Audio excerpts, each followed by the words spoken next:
which is not going to be the case, but Well, you just sent out the just went live notification. yeah, tweet it out here.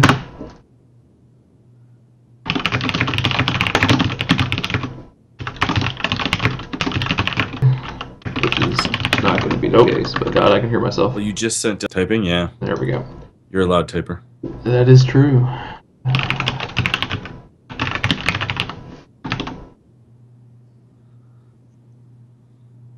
Alright, just tweeted that out. My warp spiders came today. Nice. I gotta strip them and get them started. Oh yeah, you got the got them secondhand, right? Yeah. I rarely do that, but in this case, for the metal guys, I did it. That much cheaper? No, it's just I was sick of putting fine cast, warp fine cast shit together. I don't blame you. Mind you, the one pack I got was fine cast. I've had nothing but bad luck with Finecast. It's disheartening. I've had the only bad luck I've had is with the Eldar. Because they're so spindly and they're old kits. And Yeah. the warp spires look better in person though. The old models, they're all the same though. Right. I think we are pretty much good to go here. You're recording the Skype call, right? We're not going to use the stream one? Yeah, I record Okay. the Skype call. All right. Oh. Uh-oh. Uh-oh. Oh, it was recording that whole time. I was like, I can't press record. Oh, it's already recording. Yeah, I got the new licensing for it, so it auto records now. Nice. But well, I didn't like that. I turned it off before, but I decided to leave it on this time, and I kind of forgot. Everything's set on mute here. Oh, you got it already. Is that just got the Storm Surge rules, or is it everything? Just the Storm Surge. That's White Dwarf, not the Codex. Right, yeah.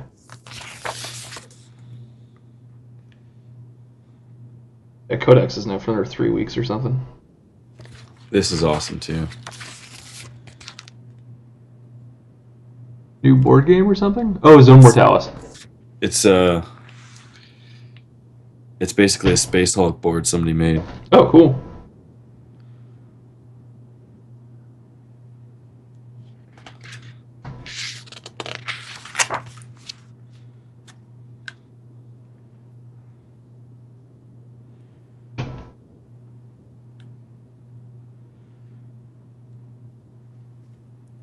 Probably pull up our AOS comp as well, shouldn't I? Yeah, it's in the same drive. And we highlighted basically everything. Oh, we got rid of the highlights, didn't we? Yeah, I remember most of what we changed. It's good to have it as a reference. So do I. Because I did most of it. Yahoo! Yep. I don't know what it was. I was in a rut that day. I was ready to, I was like, I gotta fix this.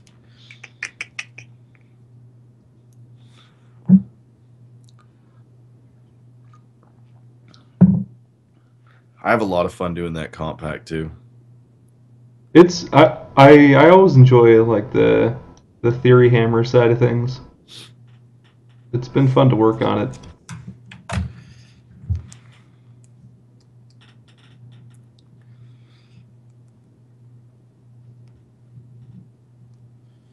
All right.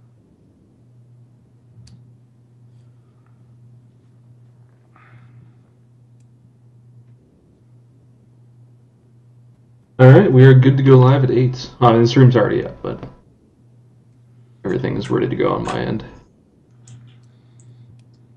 I'm just trying to turn off.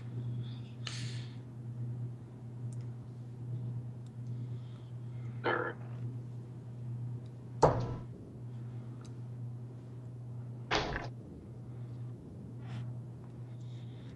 I did something to screw up my shoulder a couple days ago, and I can paint about 3 models at a time right now.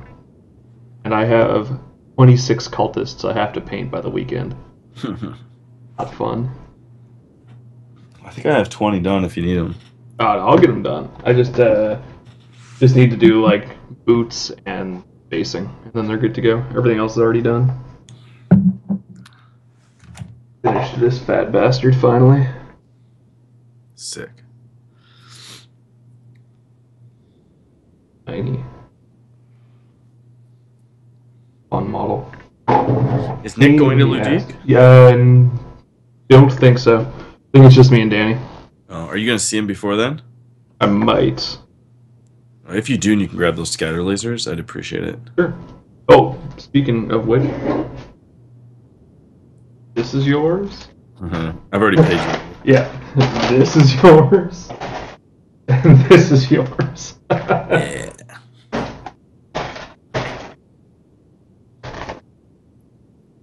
It's all ready to go for you.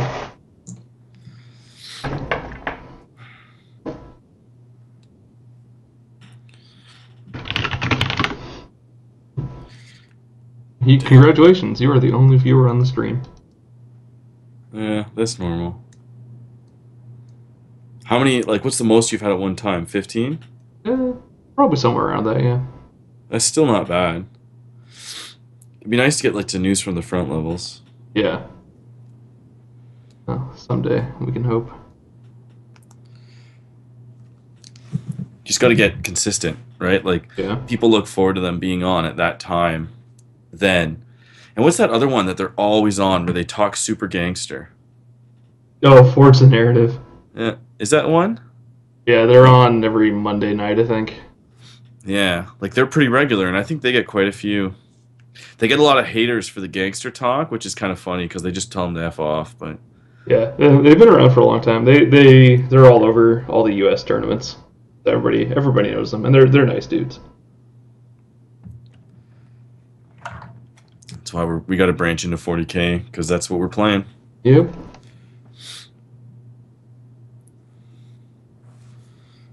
Oh, I am getting the Storm Surge, by the way. It's good, man. It looks... I don't know, I'm not totally sold on it, but for the price I'm getting it for, it's worth it to try. It's nice for a collection. Yeah. It's a one-off. You don't need 3, like, you only need 1. Yeah. But I think the ITC guy said it's already only going to be 1. Everything. That works out perfectly for me.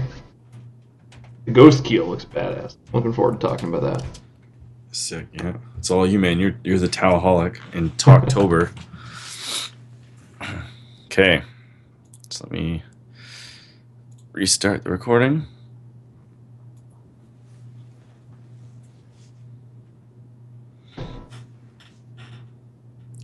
Okay, so good evening and welcome to CanHammer, your stop for AOS from the Great White North. As usual, I am your host, Chris, at CanHammer Chris, and today I'm joined all the way from Ottawa by... Logan McLaren from OnePlus Armor. It's at OnePlus Logan on Twitter. Yeah, sadly, Ron is drywalling his house tonight, so he cannot join us, which he's gutted about. So this is going to be episode 63. As I said, it's an AOS show. We're going to talk about the top 5 Stormcast Eternal characters, as well as version 2 of our comp, which will be very short, because we talk a lot about comp. So we'll try to keep that a little bit on the low side. If you want to get more information about our show, you can go to canhammer.com. This is the second time now in, I think it's been 3 weeks. We had to take a week off there due to some conflicts that we're broadcasting live on the OnePlus Armor Twitch feed. So we're going to try to do this. Logan and I have committed to, and hopefully Ron can join us on some of them. We've committed to at least 3 of these bi-weekly. That'll take us through till about November. And then we're going to reassess based on how it's going and you know how many people view and what we want to do with it. But for now on, we're going to do that. This is an AOS show. It's going to be the last one for quite some time, as quite frankly, there's no AOS events that we're preparing for. We do have a few 40K shows in mind. Logan is a diehard Tal player, and so if you've been on the internet, you know that they're on their way, so that should be the next couple shows. Yep. And my brother's been getting into AOS playing the bloodbound guys, but it's going to take us a little bit of time to get those armies fully up and running because he doesn't build or paint. So everything that we want to do for the channel or podcast, I have to basically do it while doing other projects. But so AOS will come back probably, but not in the next 4 to 6 weeks. We're also, if people are interested, some of our groups branching out into War Machine, so we may or may not get into a show or two on that. So that's that. I guess we're going to start off with, I want to do a couple shout outs to some people that have been supporting us or just being badasses in the hobby. First one is Frontline Gaming. We're going to give them another shout out. They broadcasted our version 2 comp on their, was it blog, and then they did a video bat rep using our comp, right? Yes, they did. So I haven't actually had a chance to watch it all yet. I think the feedback that I got from them was that they enjoyed it as much as most of the other comp systems, which is good. I don't know if it got too much more fine grained than that. One of the important things with that, if you have a chance to watch it, I'll put a link in the YouTube version of this. They were testing it out with objective play as well, so adding a sort of a new dynamic to it, because that's something we haven't seen in a lot of scenarios so far. Which is something that we want to move towards, though, because objective play is where it's at. Killing's fun, but it gets one-dimensional fast. You play about 3-4 games, and you're done with killing. That's just my opinion, but okay. And then the other shout-out is I want to give a shout-out to TC Wayne from TC Paintball. He owns a store up in Michigan, and he did 3mm thick laser-cut AOS inserts. So you can take your square figs, buy these wooden inserts, throw your figs in, glue it, a little bit of flock, and you're done. If all goes well, I feel like I could do my Dark Elf Cav army, get them up on round bases in probably a couple hours using that. I'm not sure what the price is. I'm not even sure if he's selling them, but he had those up on Twitter, and he's a businessman, so he must be selling them. But just giving him a shout out for doing something awesome. It's about time that somebody put out a base upgrade kit for AOS. Maybe other people have. I just never saw them. But what do you think of those, Logan? I think they're pretty cool. I'm actually just going to bring a picture up here for the stream if I can. Oh, sorry about that. I was clicking away. I'm trying to bring up a picture of them for the stream here. So yeah, they definitely look pretty cool. Okay, we'll deal with that another time. But yeah, it's a really good thing that somebody's done. This is something we were talking about when AOS and the circle-based stuff first came out, is that it'd be cool to do a conversion kit for it. So it's great to see that somebody's done it. I wish it had been GW doing it. This is not a knock against the guy's work by any means, but I think it would have been a really cool way for them to sort of ease the transition over to it. But yeah, they look to be really good quality. We've bought some wooden basing stuff in the past for fantasy to use round bases, crank them up, and once you paint it and get it all sorted out, it looks great and it works perfectly. So I have no doubt these will be just as high quality. Yeah, and we're not knocking GW because they did release tons of basing packs. I did buy one just to see. The problem is you only get 5 Cav ovals in the $13 pack, and then you get tons of 32 and tons of 25, but quite frankly, if you've been playing 40K as long as I have, you don't need the 25s. So it's like, it gets kind of redundant and you have all this plastic you waste, whereas when he has these conversion kits, ace on them. Okay, so that's about enough for the intro. I guess we'll jump into the hobby. So I'll start with you. What's your 1K challenge, or what's your painting update for the last 3 weeks? All right, so the 1K challenge we talked about on the last show, the goal was to paint 1,000 points by, I think, the end of the year, something like that. I'm at about 1,400 points after 2 weeks, 3 weeks. You're sick. Yeah, I've had to. So I've been working on an army for Chaos Ludique, and I may or may not have cheated on this by starting out with a 700-point model. So I got my Brass Scorpion done.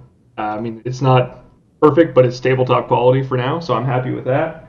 And then I've got 30 cultists on the go and 20 flesh hounds. So lots and lots of points painted up in a very short period of time. And then depending on what we do for Du Bois, which we'll be talking about later on or another show or something, that could be basically a whole new Demons army. So it's going to be a lot done in a year. What about you? Okay, so since last we spoke, I was working on my Eldar army. I didn't quite get it done. I got all the basing done 100%, and I got it to fully painted and washed. I just haven't done the highlights on it. So I did about 1,600 points of Eldar. I just need to do highlights, which is a couple nights work, maybe a Yeah. week. And then right now I had to put that on hold because I got a whole bunch of warp spiders that I picked up on eBay for my Eldar that I'm going to just get up to the same level prior to this tournament we got coming up, because I guess we'll cover it when we get there. They're allowing me to do some what I think is some dirty stuff, and I'm going to exploit that. So it meant that I went on eBay and I basically bought 25 warp spiders. So I'm driving the price of them up by buying out the market on eBay, because there wasn't a lot of them on there, to be fair, because Yeah. they're so good now. But that's what I've been up to. I haven't been doing a whole lot, just like, building, base coding, keeping my mind focused and getting this stuff tabletop legal, and that's it, man. But I'll be done the 1K no problem pretty soon. So I guess we'll jump into the news. Take it away. So the first thing is there's been a ton of AOS news, and I guess we'll get this out of the way. Huge abundance of it, as it is the last AOS show for about 6 weeks or so.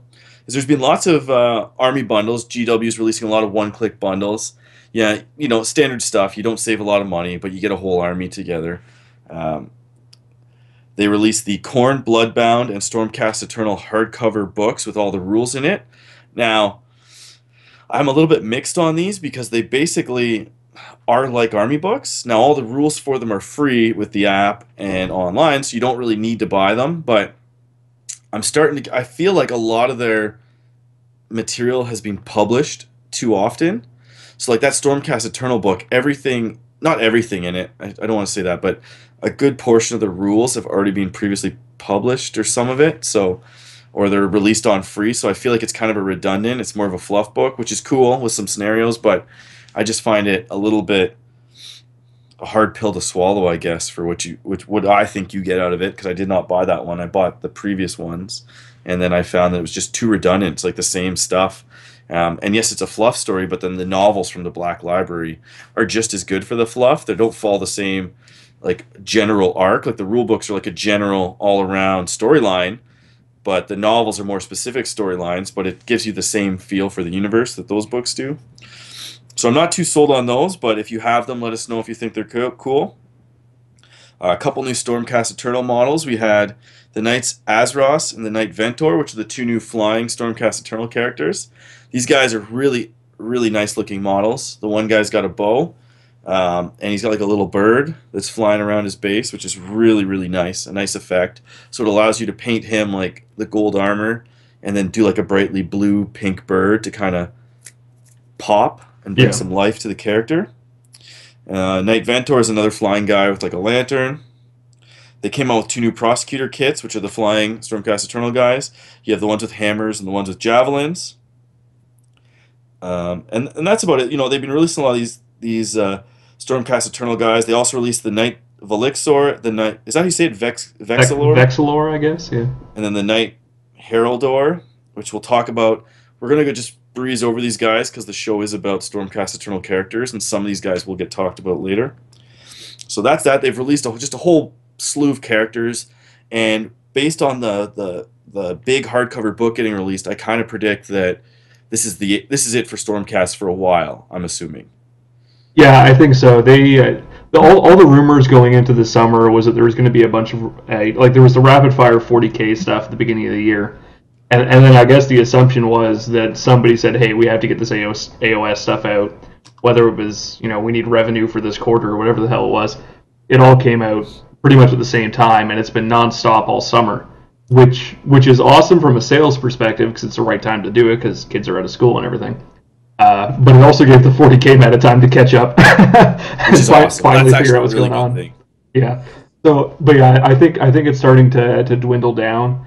I mean, there's been so much stuff that's come out. The Stormcast Eternals have gone from a 2 or 3 kid army to being pretty full fledged by AOS standards, at least, I guess. And same on the Khorne side. So be interesting to see if there's too much more to pump out. But we know there are other 40K releases coming up soon as well, which should hopefully start shifting back that way, at least briefly.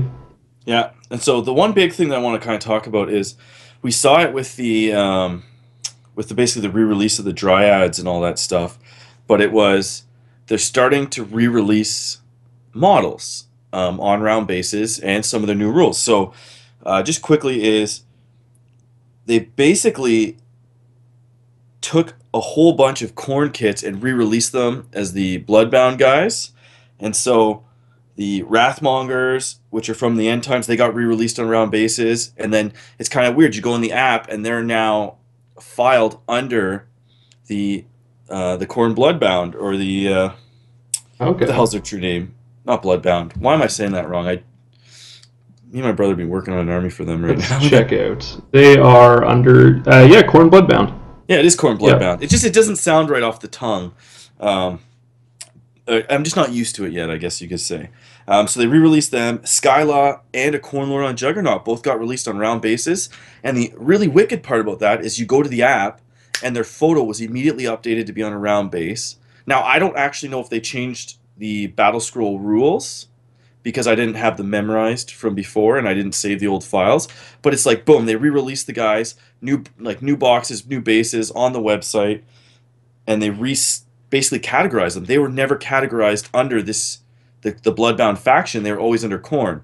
And then they also re-released a whole bunch of Nurgle stuff, and that's all categorized under its own Nurgle faction. Yep. So I'm starting to look at this, and I'm like, I can almost guarantee you that we're going to have all the Chaos powers, all the Skaven powers, all separated into factions.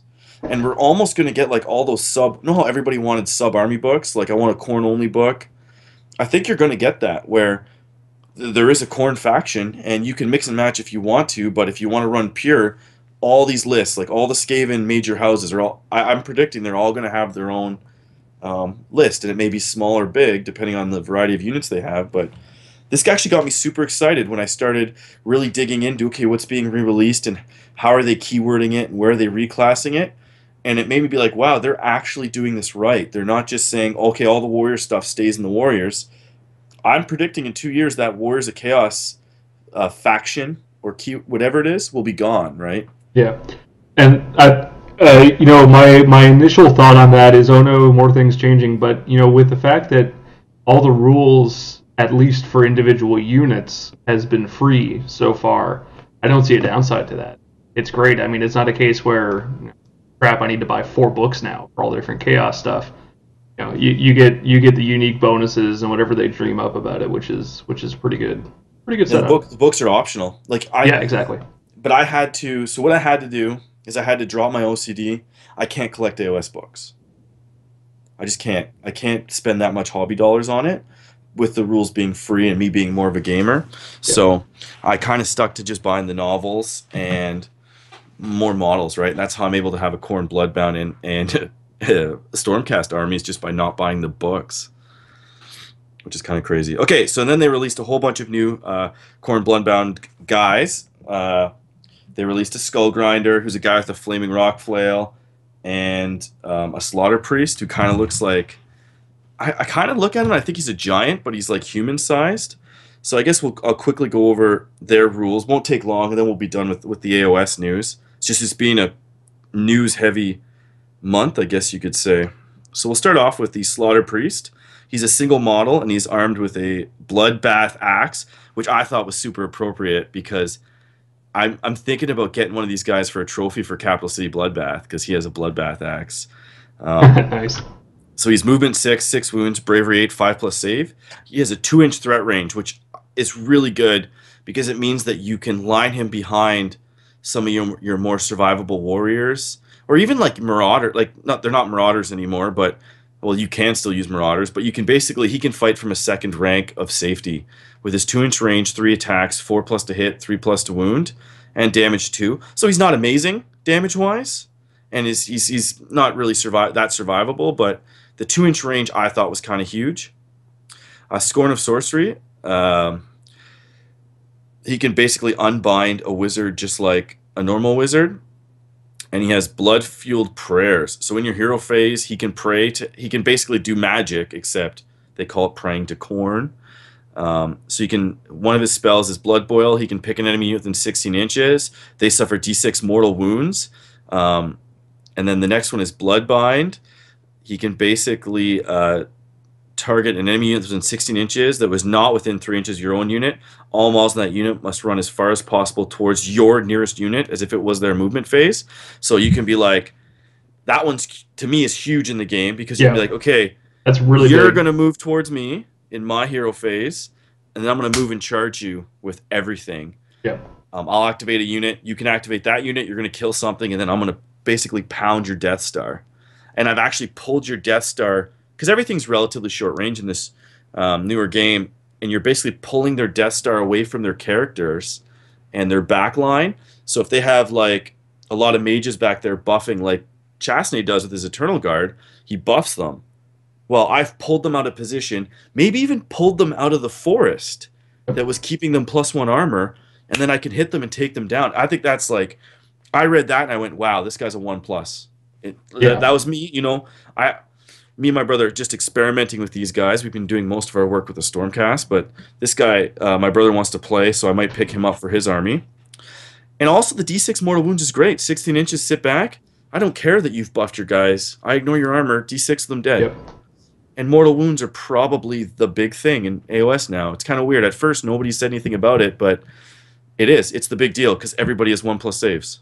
Yeah, it seems to be the only way to negate it since there aren't like rend is few and far between on normal units, except maybe on like a charge or something. So being able and Stormcast have this in abundance, handing out mortal wounds left and right. Not on their So infantry though. not on the infantry, just on the heroes. And like But yeah, we'll talk about that. But I was like, yeah, it's like 4 or 5 guys a turn, which is still pretty significant. But I almost feel like if there was no hero cap, you could take like 3 of those dudes. yep, That's awesome. yep. And then the Skull Grinder's next. I know I say awesome a lot, but that guy really is. Skull Grinder's a single model. He swings a brazen anvil with terrifying ease, which he uses to obliterate the Blood God's enemy. That little description made me laugh. That's why I wanted to read it out. 5-inch move, 5 wounds, 4+ save, 8 bravery. He also has a 2-inch range, which again, for the same reasons, 2-inch ranges are always good. 2 attacks, 3+, 2+, -1 rend, damage 3. Pretty good. It is pretty good.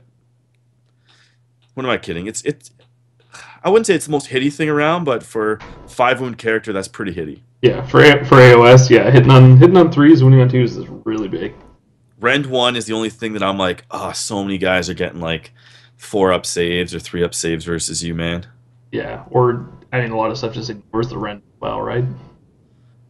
Yeah, that's So, true. There is a lot of that in some of the other books, yeah. yeah, Um, Now his abilities is add 1 to the bravery of all Khorne units, mortal Khorne units, big distinction there actually, within 6 inches of this model. Altar of Skulls, if a hero or monster is slain by this guy, then all mortal Khorne units within 8 inches are blood blessed for the rest of the battle. If a hit roll for an attack is a 4 or higher, make 2 wounds rather than 1. So that's pretty good, but it's only 8 inches, and he has to kill. He's a 5-wound hero that has to kill a hero or monster. yeah. In a game where you can't put heroes in units, I don't see him being worth taking. I came to the same conclusion. Now, I want to play test him, and I love the model, so I might pick him up, but I don't think he's going to make it into my Bloodbound, well, my brother's, which is my army's Bloodbound list. Yeah, it's kind of funny that one kid, like, because everybody's always basically being like, AOS is all about the new shit, it's always so awesome. And I'm like, well, 50% of the new guys are really good, 50% are crap, right? Yeah. So, Yeah. and same with the War Scrolls. Usually half of them in the book are good and half are crap, and that's just the way it's always going to be. Yep. Okay, cool. So I think that's enough on AOS news. Actually, that's not really true. We're going to go on is this kit that I want you to talk about, because I've been talking a lot, All right. is basically a new Bloodthirster kit came out. Yeah. So why don't you talk about that, and then you can talk about your Tau. So Scarbrand got re-released with a new version of the kit, a brand new model, absolutely gorgeous, just huge, basically a Bloodthirst. Well, he is a Bloodthirster, but it's the Bloodthirster kit with new wings and his 2 axes. But there's a little bit of drama around this because Bloodthirster is a 2-sprue kit, and Scarbrand is a 2-sprue kit. And one of the sprues is the Bloodthirster sprue, or one of the Bloodthirster sprues, and the other is the new one, just for Scarbrand.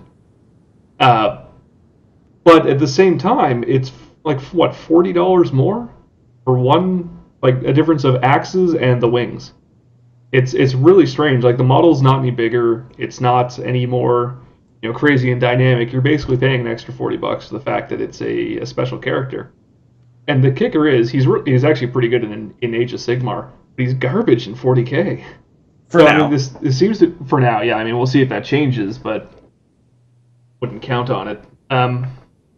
Yeah, it's a really weird release that they wouldn't take this opportunity to give him a new data slate or something as well for 40k, because like if he was not a monstrous creature, if they made him a gargantuan or like even a jump monstrous creature, he'd be outstanding. But since he's stuck moving 6 inches a turn with a 5-up invul save, he's kind of crap. Yeah, so it's because he doesn't fly, right? His wings Nope. don't work. That's They look like they don't work. Yeah, they're all ragged. That's part of his story. He tried to pick a fight with Korn and basically got screwed over. Yeah, well, his head is really cool. It's like half skull, bloodthirster head. Oh yeah, the model was amazing. Don't get me wrong on that. It's just weird release. Cool. So I guess move along to 40k and Tau. All right. So as I think most people know, there's a new Tau Codex coming out. It's going to be in the next couple of weeks here. I think third week of October it's coming out. But there have been some leaks leading up to that, mostly stuff that's come out from White Dwarves a little early. We got 2 new units. We've got the Storm Surge, which is the new super heavy gargantuan creature, and the Ghost Keel, which is the new Elite's Choice. Going through those, I've actually got the rules that we can bring up here. Storm Surge is the new, as I said, the new gargantuan creature, and this guy is interesting. Again, this seems to be something that most people are agreeing is well pointed for what a gargantuan creature should be. Dead on, man. I think it's dead on. Yeah, so if you ignore Wraith Knights being a thing, this guy is fantastic. If you compare him to a Wraith Knight, it's kind of iffy. But he's got some pretty cool rules. So, first off, he's got a big-ass gun. It's got 2 different options for it. One is a 72-inch Strength 10 AP2 Ordnance Large Blast. The other option is the Pulse something battle cannon, blast cannon, which works kind of like the Conversion Beamer. So up to 10 inches, it's a Strength D AP1 Heavy 2 gun. From 10 to 20 inches, it's a Strength 10 AP1 Heavy 2 Blast. And from AP3. AP3, okay, sorry, the image I've got is a little iffy. And then it looks like the 20 to 30 is what, Strength 9 AP5? Yeah, Heavy 2 Large Blast. Yeah, Heavy 2 Large Blast. So given the fact this guy's a gargantuan creature, he's moving 12 inches, so he's got some mobility to be able to make use of those short ranges. But the issue is that he's only toughness 6 with a 3+ save. So he's got the same sort of vulnerability to everything that Wraith Knights do, except he can also get hurt by bolters. Only T. So I've got a feeling he's going to drop pretty quick if you actually try to get him out and about for that. But where he really seems to be great is just sitting in your back line, pumping out shots, especially with that Strength 10 Ordnance, the large blast one. He's got the stabilizing anchors. So in your movement, in the beginning of your shooting phase, you can decide to put down the anchors, and when you do, in your subsequent shooting phases, you can fire each weapon twice. Oh. Which is nasty. So you've got 2 Strength 10 AP2 Ordnance Large Blasts that can shoot at different targets because he's a gargantuan, and then 2 sets of 4d6 Strength 5 AP5 shots, again, which could be at different targets. It's fantastic. And then he's got the Destroyer missiles, Strength 8 AP1, 1 use. I think he's got 4 of them or something. So, I mean, he's got a hell of a lot of firepower, and when you consider he's a gargantuan, he can fire everything. If you get top a turn, you're probably not going to be dead with this guy by the bottom or by the top of turn 2, and then you get double all of your shots. You can put out a lot of pain. Yeah, and at range with the toe in ruins, you're Exactly. not going to die. Exactly. I mean, you get your 4 up and then 5 up feel no pain. So he's going to stick around for a couple turns at least, and he is toughness 6, so nothing's going to double him out. And I don't think there's any instant. I don't think there's any instant death guns. I think there's the silencer, but I'm pretty sure that's only against demons. So anyway, he looks pretty good. I'm picking one of these up for sure. So this is the interesting thing: is he's a Lords of War. He's 360 points, but you can take a squadron of 3 for one Yeah. Lords of War slot. Yeah. So, can't be damned. I don't know if we'll ever act more than one, just because of the point. In an 1850 game, and the fact you're going to want to kit this guy out, and maybe give him a shield generator, or like he has basically no equipment base. It's just the guns. So depending on what support systems he can take from the rules, looks like he'll have access to everything. I assume that's not going to change too much. You'll You can probably take 3 too. You can take yeah 3 of them. And if the new book has better support systems, who knows how good he can be. yeah you'll probably see this guy sitting around 400 points, which is a lot. It's a big investment, and I don't think he's worth taking 2. It's a lot of cheddar. Yeah, yeah. I think we'll see 1 pretty reliably, at least shortly after it comes out. But I don't think it's going to be valuable to take 1. But I'm actually okay with that. Because I read him and I go, yeah, yeah. But I like it when things are like, you know what? I could see taking him. I could see not taking him. It sucks as an Eldar player. It does suck for the game to have a Wraith Knight as a 1+ in my army if I'm allowed to take it. Yep. That kind of sucks for the game. It's like, this guy is so good, he's in, period. Yeah, I agree. I think, based on this and the other guy we're going to look at, the Ghost Keel, I think the Tau book is going to be a pretty reasonable release. I think it's going to be in line with, well, ignoring like Super Friends abuse. I think it's going to be in line with the Space Marine book, where there aren't really going to be bad choices, but there's going to be nothing that's, oh my god, why don't you run all of these as your army, like a Wraith Knight type. Yeah, if you could. That's the thing. Yeah. Like if a Wraith Knight was appropriately point costed and they said, oh, you can take 10 of them, nobody ever would be like, that's retarded, because it'd be like, well, why would you take 10 of them, right? Yeah, exactly. If it was sitting, Now, yeah. We should put a disclaimer, though. We don't know what the new support systems will be. There could be a support system that's like, you go Super Saiyan mode, you shoot 18 times. That's not going to happen to you, hopefully, but you know what I'm saying? Yeah. I think, based on what I've seen so far, and we'll touch on this with the Ghost Keel as well, I think the new Tau book is going to stay very close to what it is now, but I think we're going to start seeing some really unique stuff in the formation and detachment options. Because that's been every new book, right? You've got Decurion, you've got Gladius, you've got whatever the Ravenwing thing is, Ravenwing Strike Force, the Lion's Blade detachment. All these books seem to have something cool, so hopefully Tau is going to follow that trend. And I've got like 3,000 points of Tau sitting on that shelf right there that are just sitting waiting for something fun to do with, so I'm really looking forward to it. And you know what the best part about this model is? It has 2 exposed crewmen sitting in the top. Yeah, you don't want to take this out in the rain.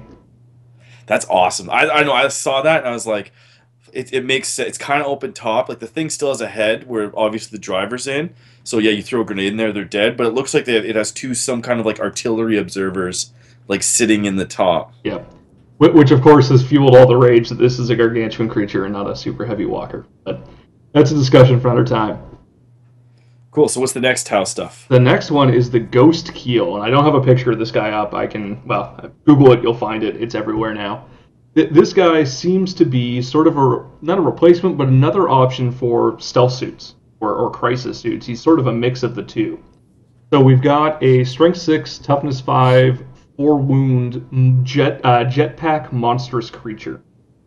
The same type, basically a mini Riptide at this point. But he's got some cool stuff.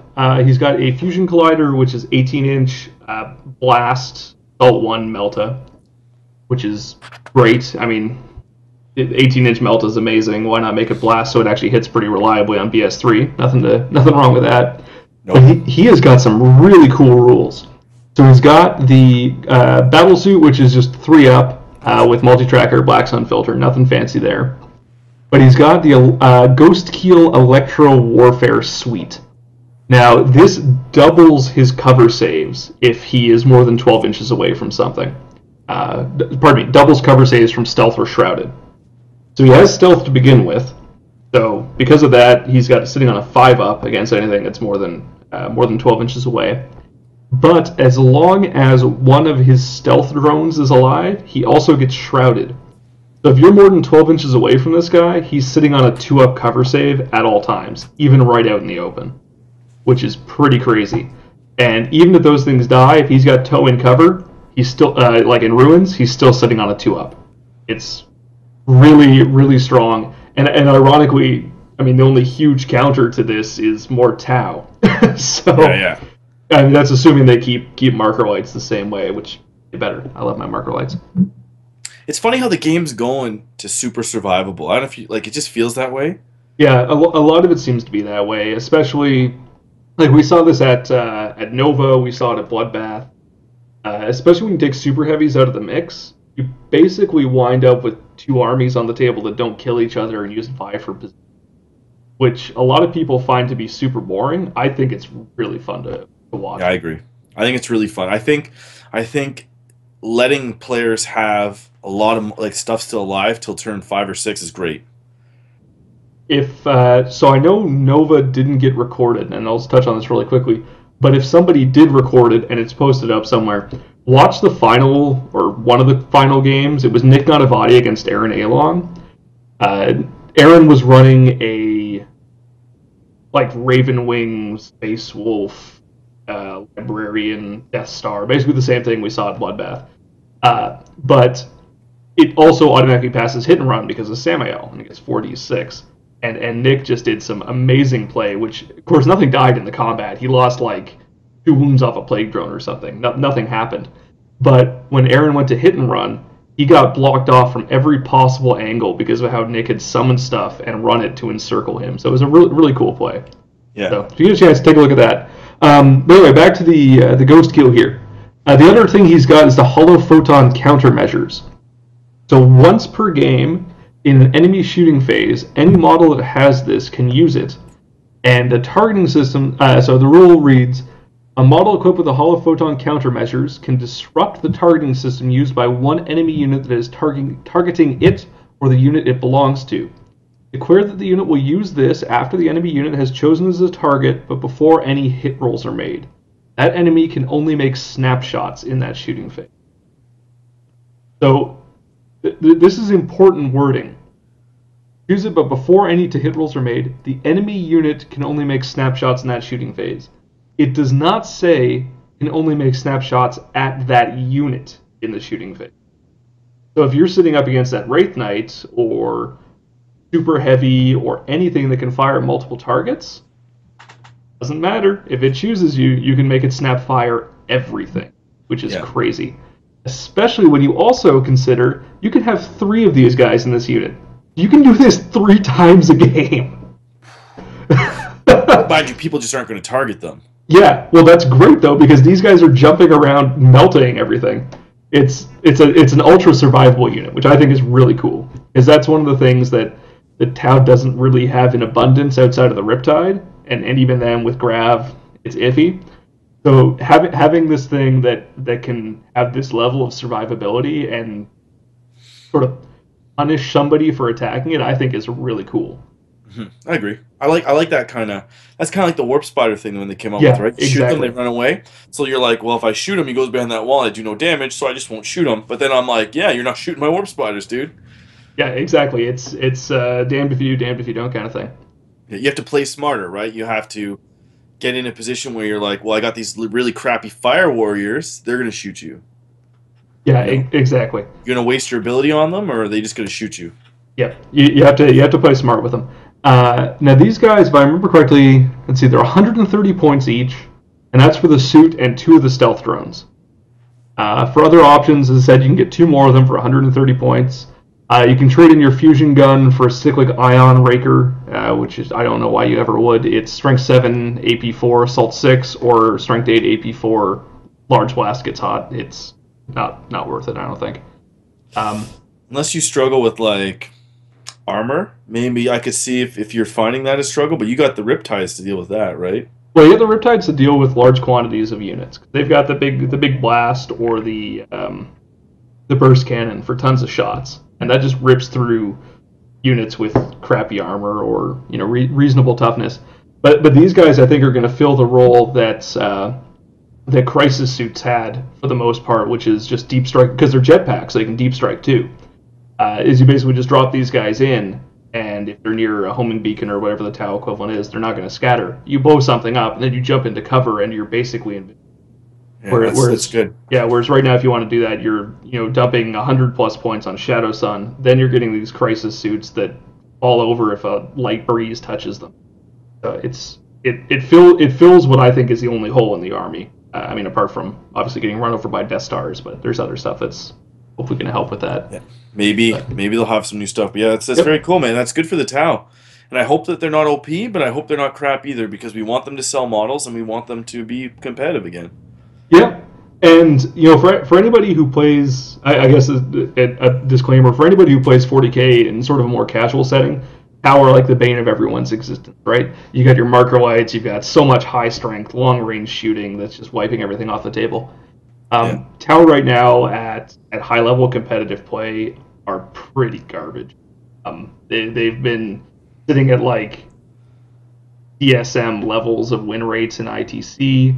At Nova, there was one guy that did relatively well with Tau. Of course, Tau is just the fire support based cadre and nothing else.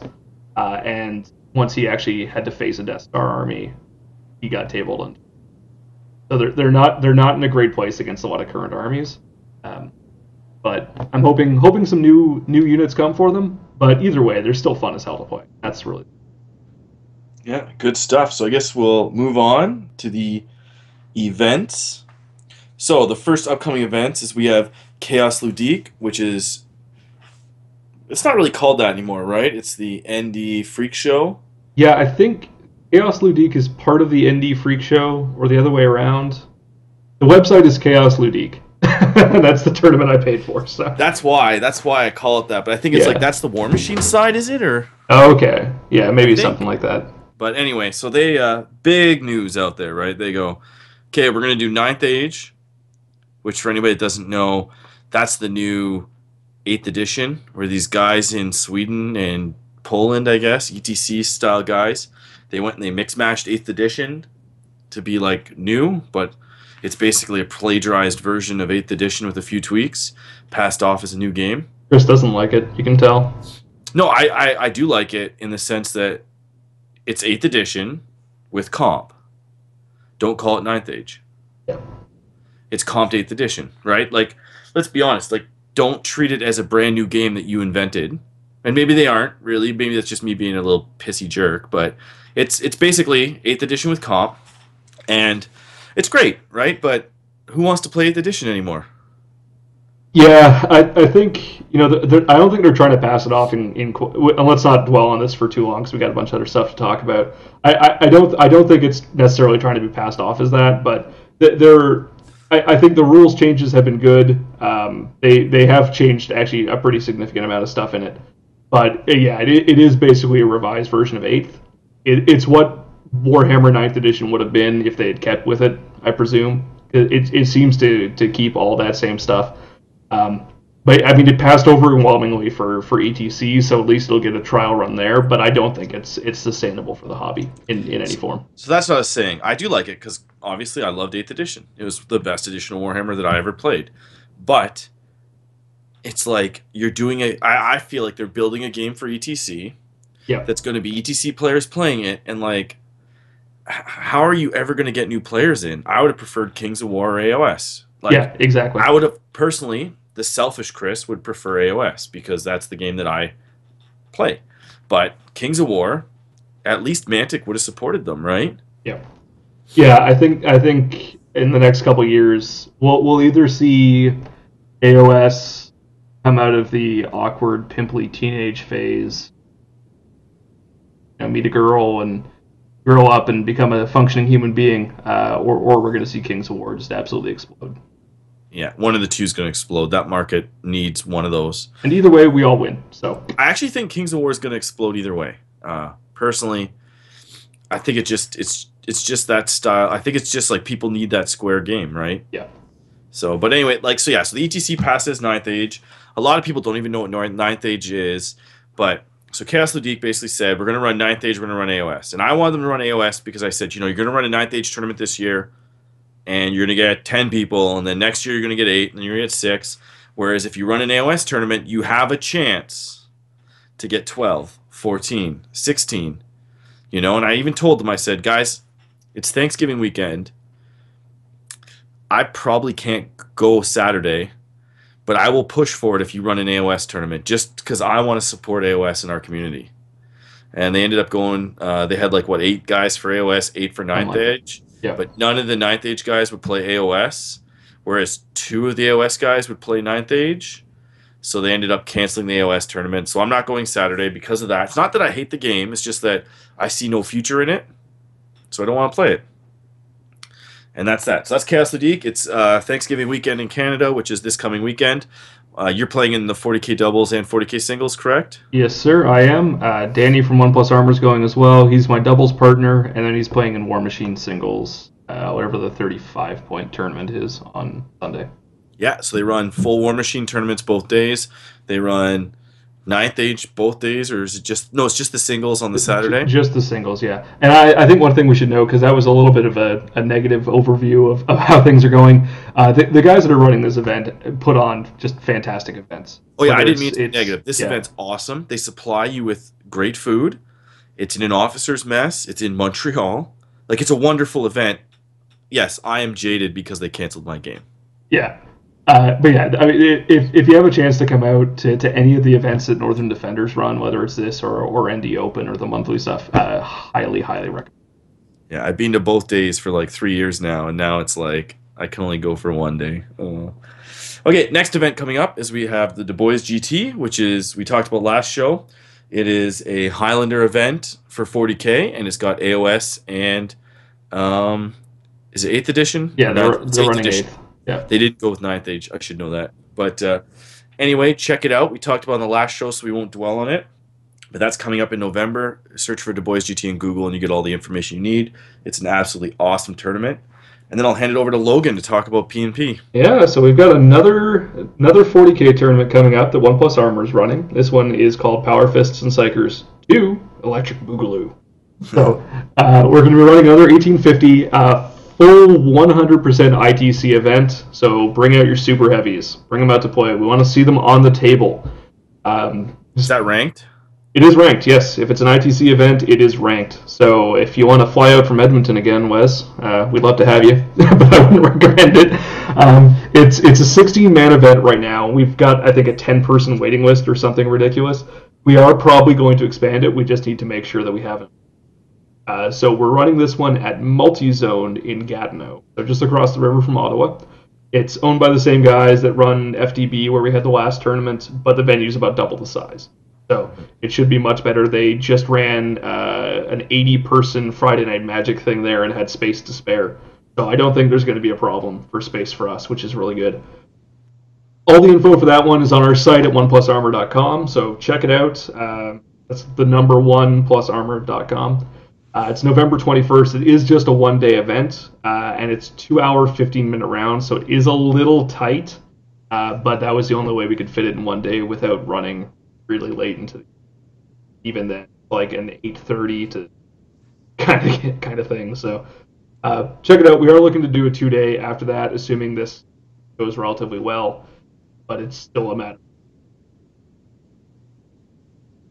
See how it goes. Let us know what you think about it. The players pack and everything is all already online. I think the only thing we're waiting is score.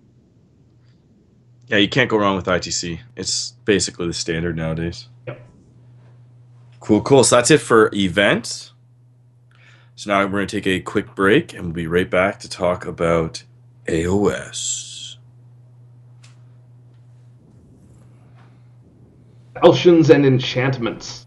Yeah, that'd be a good name for it. We were thinking about playing around with it a fair bit, but I didn't have any sort of creative juice flowing. I just wanted to get the players back in. Are you talking to me? No, we got a couple people on the stream actually. Really? Yeah. We got Mr. Justin Musty. We've got Jason with the Beastmen from Ottawa. We got Mr. Chastanet. And one other person who I don't know personally, but welcome to the stream, sir. Is Justin, you moved out to Edmonton, bro? We'll see if he types. I just see him in there. Yeah. So he gets the shout out. I heard he moved out to Edmonton, or maybe he was just on vacation. Maybe we'll find out. When was that? When was I talking to his brother? Anyway, Justin, your brother sucks at our football pool. Okay, so I guess we can get back started up then if you want. Sure. I don't need a break. I just wanted to. This is my spot for the tunage. One sec. Which I think, because I was watching news from the front, and I was like, they kind of just talk through and then stop. Whereas I was like, there was another show I was watching where they'll stop and they'll play like music or something, right? So I was thinking it'd be nice to get like a formula where we could just play the music as we go. Yeah. That we Like can work on. press a button and the CBC theme pops up for the news, like, just stuff like that, right? Like I think it's really cool. Yeah, I can work on a soundboard for it. And Me Justin too, said, even like I don't know how to do it, but I'll put in any work I need to do. yeah, we can work on it. Justin says, Noah's just visiting for 6 weeks. Younger bro lives in Alberta. Oh, well, 6 weeks is almost like moving out there. Okay, I'll start the recording again. All right. Pull up my note. Yeah, I gotta switch over to the OS comp. All right, so I'll let you take it away then, buddy. But we'll start. I'll just do the intro. Sure. Okay, so we are back, and now Logan's going to tell you about our version 2 comp that we basically took our original AOS comp, did some tweaks and some changes based on feedback from gameplay at CCBB. And so take it away, Logan. What's different? What did we change and why? All right. So for anybody who wasn't super familiar with our comp, which I imagine is quite a few people, we basically did a system based around wounds, which we know is not the most ideal thing, but it seems to work pretty well. So we've been running with that. Basically, you have your armies split up into each of the Grand Alliances, everything from chaos, destruction, order, so on and so forth. But we changed we changed a couple things, but we'll just work our way through the doc. So first thing we did was change the number of heroes or wizards, monsters, war machines you could take from a static number to something that will actually scale out depending on what size game you want to play. So basically what we've got now is you can have one war scroll with a hero keyword for every 30 wounds in your army. So if you play 120 wounds, that's four heroes. We have left it so you don't take duplicate heroes. And I think our top 5 will probably make that apparent why we're doing it. Then we've got one war scroll with either wizard, monster, or war machine for every 25 wounds. This works out to a similar pool to what we had before, but it worked for the 120 point we've been playing at, or 130 wounds. It works out to 5 instead of 6, which for war machines is a big. We kept the same thing. Wizards are one choice per spell they know. So if you have somebody who knows three spells or can cast 3 spells, more importantly, he counts as 3 of those choices. We have left the 2 cap on war scrolls. Actually, we changed that. It used to be 3. We're now down to 2. Flame cannons are to blame for that one, but I'm sure more crazy stuff will come out, and this is something that's always going to. Past that, you've got one war scroll for every 10 wounds in the army. So if you've got 125 wounds, game size, it's 12 unique war scrolls you can have. And we have taken out the scenery war scrolls for now because the rules are apparently not in the app. They're just tough to find. Scenery is kind of wonky in AOS anyway. Well, some of them are in the app now, but it's just like, yeah, being able to take scenery, it just didn't seem right. Yeah. We've got that out. With that said, Wood Elf players, do not fear. You can still get your Sylvaneth Wildwood. We are doing it where you can only take, what do we have here? 0 to 1 Sylvaneth Wildwoods if your army contains 50% wounds with Sylvaneth keywords. So basically, you don't just get a free wood for having a single Wood Elf. They have to be a significant part of your army. Not even Wood Elves, it's Sylvaneth. Sylvaneth, right. Which is the Treemen or Dryads. Right. The reason for that change, it seems a little arbitrary, but at Bloodbath we have several halves of that were just covered. Which was and the one thing too with that is that for the actual Wood Elves, any terrain gives them +1 armor. It doesn't matter about the wood. So if you're playing on a proper AOS board, you should have enough terrain to give them a decent save anyway, that you don't need to be putting these woods down everywhere. So we only really left it that was kind of my logic on why when I put my feedback in to take them away a little bit, was that like the elves just don't need them, right? No other elves need that. They all have magic to buff them, and they all have train. So So that's everything we did for list development changes. It's pretty similar. It's basically clarified to scale a bit more effectively. For general changes, either rule changes or clarifications, we basically kept the thing where you can only have one unit leader, hornblower, standard bearer, whatever. It is a little arbitrary. I think all of us have been working on the comp agree on that, but we don't see a reason for it to change necessarily. With how wound allocation works in AOS, there needs to be some strategy to it, because you can assign wounds anywhere. It doesn't matter if it's the closest model. So we wanted to have at least some risk of these things where you want to protect that unit that's giving you, +2 on your charge or whatever, rather than just having an entire unit of it so it doesn't matter. yeah. Other things stay the same. We changed summoning pretty significantly. Previously, we had it capped at 1 unit per turn, and that was it. We doubled that, so it's now 2. You can attempt to summon as many times as you want, but you can only bring 2 units into play. And the only other comp we have on that is that summoned units can't summon the turn or can't cast spells at all the turn they come into play. Now, one of the things we had before was that your unit that you want to summon has to start play in the game, and if it dies, you can't summon it anymore. Whether or not that was overkill, beside the point, from all the testing feedback we got, it actually wasn't overkill at all. That was either way. That's been changed. The units you want to summon do have to be in your list, meaning the War Scroll is one of those 12, and it is in your army in some form in play. But when it dies, you can still summon stuff. There's no need to have your Terrorgeist cower in the back corner just so you can keep summoning them. So that's all gone now. I think that's a good change. That was me pushing that, because you just didn't see summoning armies ever before. Yeah, well, the only one that ever made its work was Nagash, and that's because you get the double range and everything. So you were pulling out Terrorgeists from across the board, sitting in the back where nobody can dispel you or anything. Yeah. So anyway, but we hit him with. We said, well, why are we comping all the armies? We hit him with the nerf bat. Exactly. So Nagash has been nerfed. So the rest of the rule stuff, I think we kept pretty much all the same.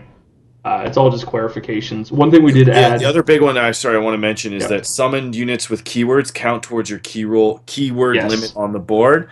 So, like, horrors, you can only cast them...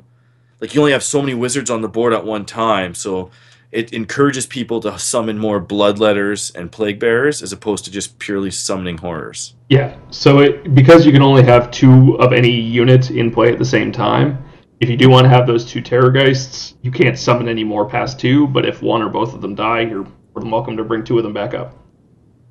Yeah. For individual changes, we did a couple tweaks just based on feedback we got. We've taken away the hero keyword from Green Knight, which was something we added. We did clarify it's a 0 to 1. He doesn't need to take up a hero for that. For demons, everything stayed the same. Lizard men, we unnerfed a little bit. We still kept thing where you just don't get another turn for free on an 18, but we removed the section where we comped the entry below that as well. So 18 now is just choose any other result. So that's fine.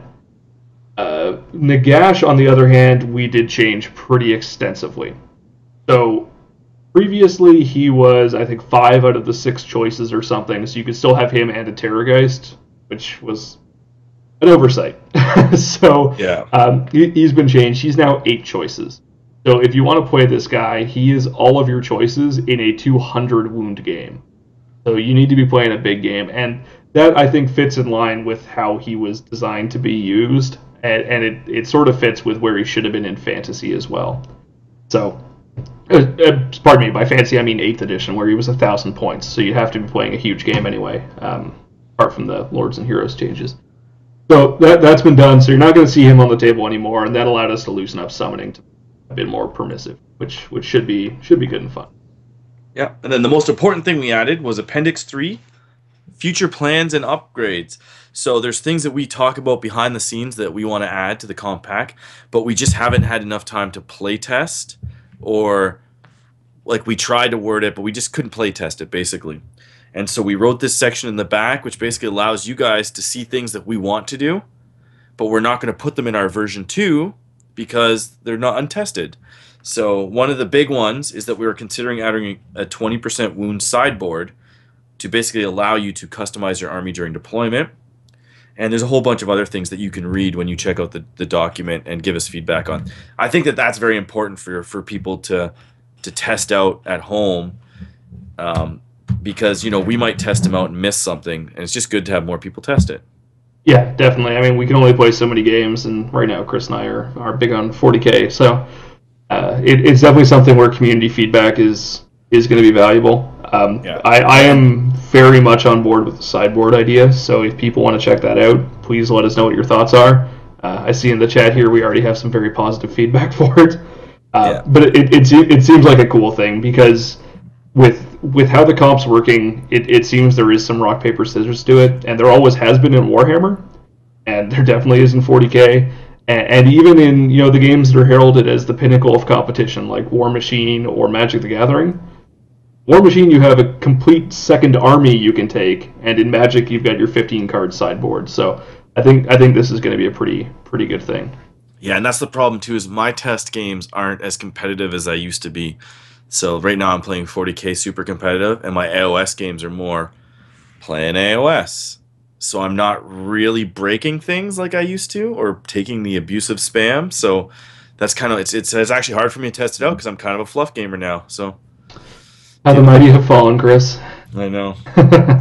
Well, if there was a real big, like, I'm waiting for Adepticon to see what they do, I might end up playing in a big AOS tournament there and trying to get my Stormcast to win. So I might have to switch it on soon. All right. Cool. So I guess that's enough for comp. I know it seems like we talk comp. We won't be talking comp for a long, long time until we get to Du Bois and we talk about Highlander. Well, that's another show. Not tonight, though. But we're going to leave comp out of it. So the next one is, we love doing these, our top 5 lists. We're also trying to keep the shows below 90 minutes. If we're going to do them more frequently, we got to get them shorter, take up less of our lives, and we can get more action packed in. So we've hit the hour point now, and we'd like to wrap it up rather soon. So we're going to start off with, this is actually really exciting for me to do this segment. I've been pumped to do it. I know Logan was kind of like, I want to talk about Tau for 3 hours. I love Tau. I could. I know. And but I was just like, I really want to talk about these guys because it's my new army, and I don't feel like I get enough AOS love on the internet or enough conversations. This is the top 5 Stormcast Eternal heroes, and I felt safe doing this as a list because we have 9 heroes. So that's actually 4 of them are not going to make our top 5 lists. So we'll start with you, Logan.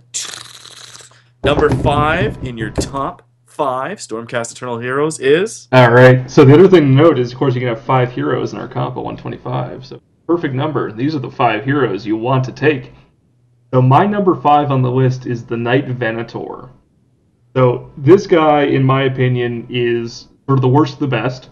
He's still very good, but doesn't quite have the punch that some of the other guys do.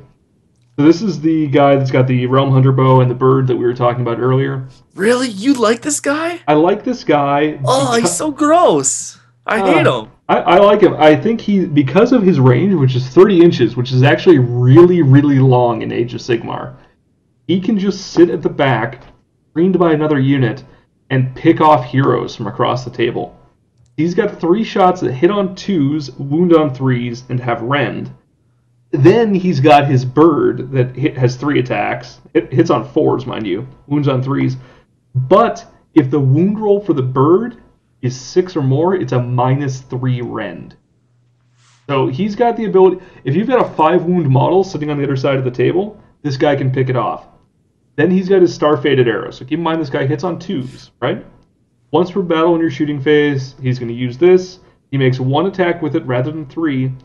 But it does D3 plus 3 damage. Okay, not amazing. That would be amazing if it was a mortal wound. If it was a mortal wound. But if the target is a hero or a monster, it does D6 plus 3. Yeah, but I'm gonna have like a 1+ save, so I'm gonna be like, whatever. If I go first, you're not. That's true. And 30 inches, I can hit pretty much anything on the table, depending on where I put this guy. As I said, he's the worst of the best, in my opinion. I think he's going to be good simply because, with rules as written, I mean, some comp systems have like lookouts or kind of stuff, but if you don't have that, heroes are super, super vulnerable to this. I guess. Sure, that's your choice, man. I'm gonna let you take it. So my number 5 is the Lord Celestant on a Dracoth. Oh, surprised it's that low. All right, let's hear it. Yeah, see, that's the thing is the reason he's low is that I don't put value. So, I'm on the internet. I don't put value in his special ability like the people on the internet do. So, do you? Well, I don't want to suppose you have it higher. I was going to say we could talk about it later, but I guess I'll go quick. So basically, he's fast. He's got 7 wounds. And so I should start off by saying that I basically took the 5 characters that I want to take in my... Because I don't own all of the ones. I only own 4 out of... No, sorry, yeah, 4 out of 5, 3 out of 5 of these guys. But the other 2 I'm going to order.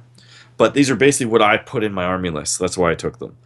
So he's good. He's got movement 10, 7 wounds. He's tough, bravery 9, 3+ save. He's got 2-inch range, which is good. 3 attacks, 3+, 2+, -1, D3 damage. His mount has a 1-inch range, 3 attacks, 3+, 3+, -1, 1. It's nothing to laugh at. That's a damage for a 7 wound point cost in our comp. That's pretty good. He's good. If he makes a charge move, he gets D3 extra attacks, which is even better. Yep. That's an average 2 more attacks if he charges. If the wound rolls for the claws and fangs on his mount is a 6 or more, that his attacks has damage D6 rather than 1, which is awesome. Yep. Storm Breath, you can make a Storm Breath attack with this small in your shooting phase. To do so, pick a point on the battlefield 12 inches away. Roll a dice for each unit. Friend or foes within 2 inches of this point. On a 4 or more, they take D3 mortal wounds, which is absolutely fantastic. Absolutely. Yep. And his command ability, which is what gets a lot of love, but I just kind of go, is if this small is your general and use this ability until your next hero phase, you don't have to take Battleshock tests within 24 inches. Like, for Stormcast Eternals specifically. For Stormcast Eternals, what? Yep. Don't be wrong, that's amazing. My whole army basically fights to the death.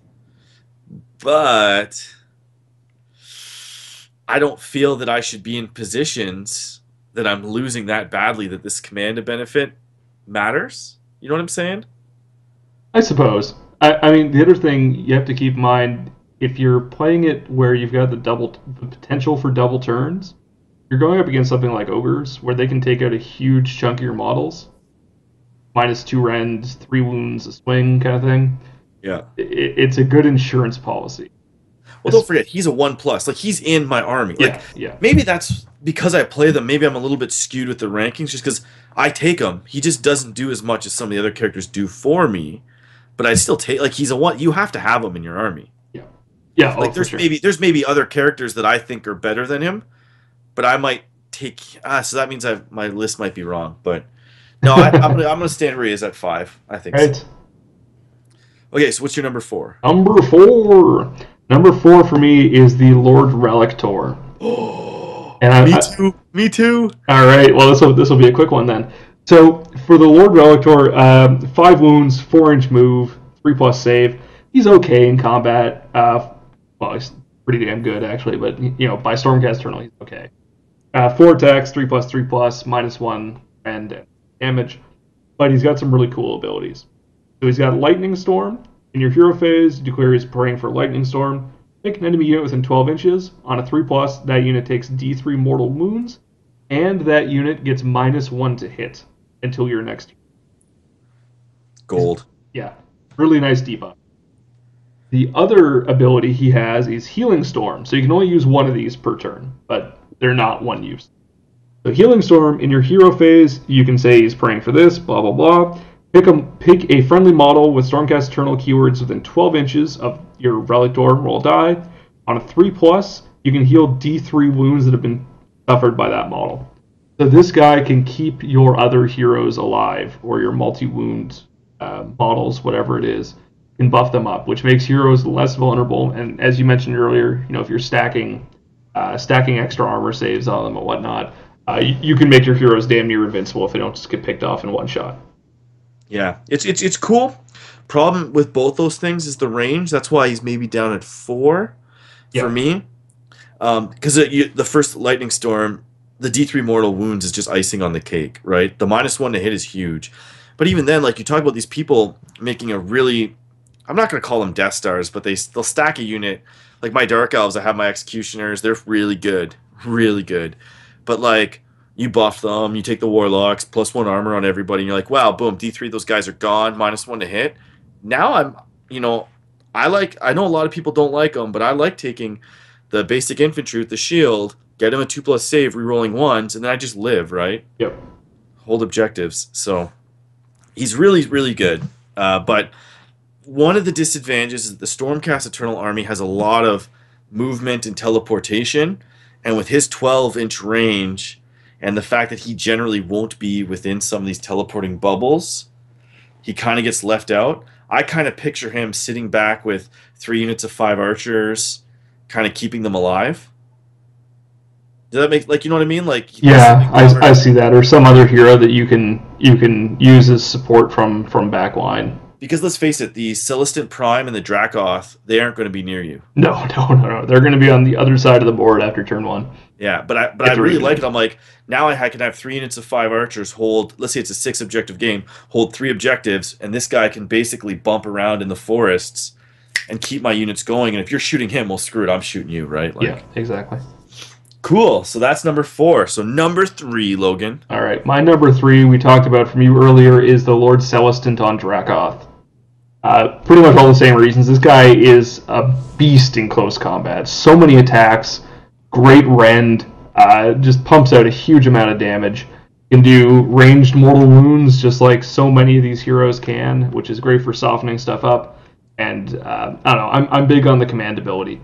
When you've only got 2 wound models, I think you want to start worrying about battle shock a fair bit, especially against armies that do multiple wounds. Yeah.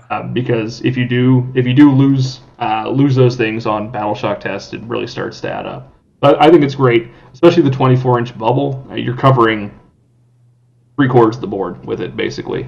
I think it's really, or 2/3 of the board, I guess. I think it's really good. So yeah, he's number 3 for me, and we already went into the other details on why I think this guy's great. Yeah, no, I understand why you put him higher. Like that's, yeah, maybe it's I put him lower, but there's no. So mine is the Celestant Prime. Okay. And I put him 3 because he's not number 1 and 2 material. Just because he's only 8 wounds, you have to hold him off the board to get full use out of him. So he's movement 12, 8 wounds, bravery 10, 3+ save. He has the Comet Scepter, which is basically a kick-ass rule. Yep. We've talked about him a lot in the previous show, so I won't go into too many details on him, but he basically has a Comet comes down, D3 mortal wounds, which is amazing. Especially combined if you do like other guys in this army let you do comets, so you can do like multiple of them. Yep. And since the Stormcasts, a lot of their stuff is based on bringing units in and teleporting, people get creative and they spread out or they clump and they protect their, basically like there's one guy which we won't talk about yet, and he'll let you teleport a unit right up next to an enemy unit, and so people get creative and they make it so that you can't put your unit there, and then you start putting comets and you can clear a gap for them, and it works out really well. Yep. The reason this guy's only 3, and I guess if he's higher on your list you can talk more about him, is that he has basically crap all attacks too, and you have to hold him in reserve to get the 2 attacks. So you hold him in reserve for probably about 2 turns to put him up to 6 attacks. Then he comes in turn 3, and I just don't know if he can contribute enough to the army in 2 to 3 turns of the game. Right. He's not absorbing firepower from my other characters. Like if I had 5 characters on the board, then this guy would be absorbing some of that firepower maybe, or getting shot. And it's like he's off the board, so my other characters are taking the hits. Now my brother doesn't have any shooting in his Bloodbound army, but it is what it is. So that's why he's number 3. Right. So moving on to number 2 then. My number 2 is the Celestant Prime. Oh yeah, you should have just stopped it and be like, I'm talking about him next. Yeah, you see, I agree with everything you just said, But I think the fact that you can keep him in reserve and bring him in anywhere you want, no scatter. Well, because scatter's not a thing in this game, but just bring him in wherever you want, 9 inches away from an enemy. I think is one of the greatest abilities. It's that reroll that makes it good. Yeah, he's just got everything he needs. If you keep him in reserve for two turns, 3 turns, he's coming in with just an ass load of attacks. And if you're dropping him at the behind an army, if they've left something in the back lines, or you've used the abilities from other guys who are yet unnamed in conjunction with it, you're basically laying down D3 wounds all over the table on multiple units everywhere. You've got a guy who, if you touch him, he's just going to kill you. Like, it doesn't. This guy will take out monsters pretty much. Like, just the amount of wounds he can pump out with the rend, the extra attacks and everything. Like, on average, this guy, if we put him up against a Chimera or something, a relatively durable monster, and you keep him out for a few turns, he gets, 2 extra attacks? Per turn, yeah. Yeah. So let's say you bring him in turn 3, he's got 6 attacks, hitting on 3s, wounding on 2s, doing 3 damage each. You're almost... At -3 rend. Yeah, you're almost killing a monster with just this guy. Yeah. And he's been sitting out just waiting for this to happen. I think he's a really strong choice. And there is some hate for him. People say he's terrible online, and I just go, you know what? I have yet. This is the one guy. Like, nope. There's 2 I haven't fielded on this list. Yeah, there's 2 I haven't fielded personally on this list.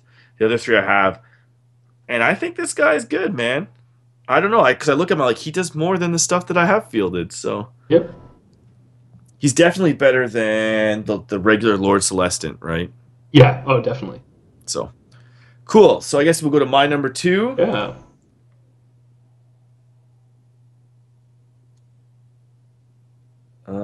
That's not right. I think I wrote the wrong guy down. I wrote Lord Celestant. Is that the one I'm thinking of?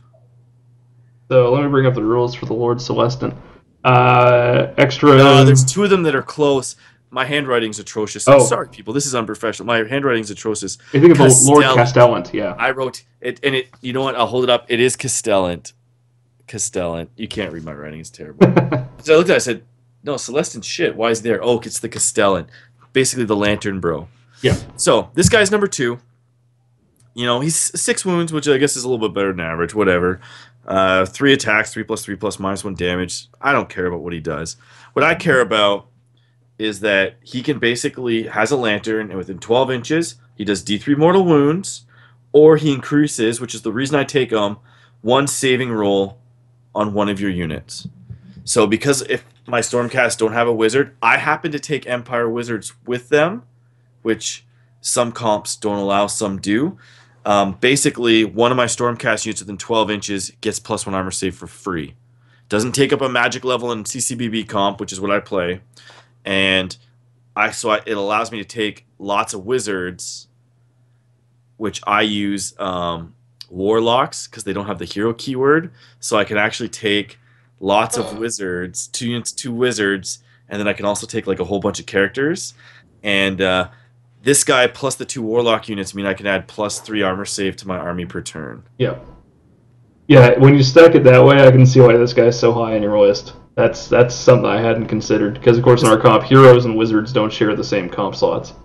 Yeah, and that's the funny part is like, well, and I was just kind of like, because I have a Dark Elf army, but I was like, I need magic, and I wanted to take my Empire Wizards, and I was like, well, if I'm just going to use an Empire Wizard to buff my armor, I'll take this guy instead, because he's better. And then I was like, but it'd be really awesome to stack it even more. And I looked around and said, I bet you warlocks don't have a hero keyword. Boom, boom, 2 units in. Done. And the other thing to keep in mind is if you're buffing the same unit multiple times, the other part of that rule where he gives them +1, because of how rolls work in Age of Sigmar, it's not like your 4+ goes to 3+. It's you roll a 3 and it becomes a 4. So the other part of this rule is if you make a save roll of 7 or more, you actually regain a wound for the unit. Yeah. And so we actually changed our compact to allow for that. Yeah. So when you stack +3 on this unit, every 4+, you're regaining a wound. Yeah, and so what I like to do, and this is kind of wrong strategy right now, is I like to take a unit of about, I think it's 11 dudes with the sword and board, and then I put my archers behind them, and I kind of use it like not intermingled, but because it's only a 1 inch gap, but they're kind of like, they almost look like one unit the way I do it. Then I put this guy behind them, and I buff the shield unit. Then the warlocks buff them, and it seems to do okay. But I think with the Stormcast, you want to start going smaller units because they're so good on their own. Yeah. That's a different show, but cool. So what's I guess it's on to your number one, right? All right. So say it with me. Knight Vexilor. Yeah, Vexilor. I was like, I don't know how to pronounce that. Yeah, there's no way this guy's not number one. He's amazing. This guy has like every ability from everything on this list in a single choice. It's just incredible. He's not even really a hero. He is a hero keyword. Yeah. But like they changed his name. He's not like a lord. He's a knight, right? Yeah, he's a BSB. Like this guy is crap in combat. He's 5 wounds. He's a 4-inch move. Hits on 4s, wounds on 3s, no rend, 1 damage. Why don't you take this guy? And then you get into all of his special rules. So first off... well, we should start off, you need to babysit this guy. Yes, very much so. Lantern Bro needs to be making this guy a 2+ save every turn. Yeah, you're buffing this guy and you're healing him. Yeah. So, first bit of icing on the cake here. Actually, let's call this the filling of the cake. Everything within 12 inches of him gets to reroll their charge distance. Yes. When you're dropping guys in that are 9 inches away, that's pretty great. If you're teleporting guys around that are a couple inches away, that's really damn good. Yeah, because this is at the time of charging, though. So that's one thing that I was worried about with this guy, is he is going to be back. So I was thinking, like, he would... You could correct me if I'm wrong. I see... Because this is the other guy I haven't tested. The Prime and this guy I don't own yet. I have to order them. But he basically is behind... Like, he would be with my army moving up, right? Yeah. Like, because he can't... I guess you could tell... No, you can't. It'd be a waste.